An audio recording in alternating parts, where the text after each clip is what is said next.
У пашане па-ранейшым тэхнічнай і IT-спецыяльнасці. Сёлета ў топе запатрабаваных Брэсцкага дзяржаўнага тэхнічнага універсітэта, эканоміка электроннага бізнесу і меліярацыі водная гаспадарка.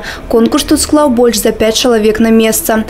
Але самай папулярнай спецыяльнасцю сярод будучых маладых спецыялістаў стала лагістыка. На одно бюджетное место претендовали 8,5 человек. Приемная комиссия сейчас работает по подсчету проходных баллов, но можно предварительно сказать, что проходные баллы по сравнению с прошлым годом несколько выросли. В настоящее время ВУЗ полностью выполнил план приема на бюджетную форму обучения. Ну а специальности, которые, будем так говорить, может, пользовались меньшей популярностью, здесь достаточно вопрос субъективный, так как у нас конкурсы проходят по факультету или по группе специальностей.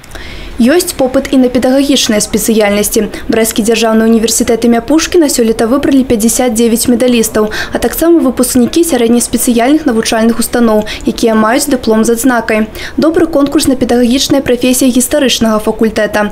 У топе БРДУ імя Пушкіна і такія спецыяльнасці, як турызм і гасціннасць, больш 4 чалавек на месца, псіхалогія 6 чалавек на месца, біяэкалогія, лагапедыя і іншыя.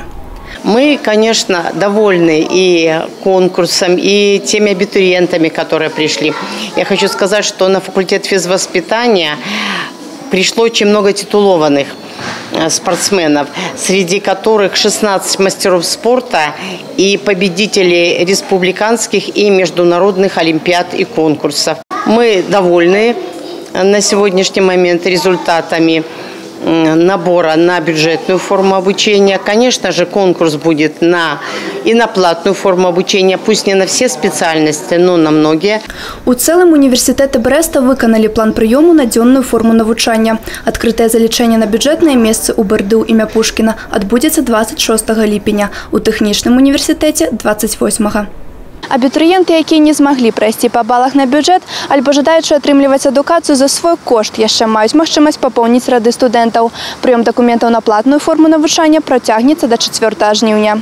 Анастасія Цікун, Тыгран Акапян, тэлерадыёкампанія «Брэст».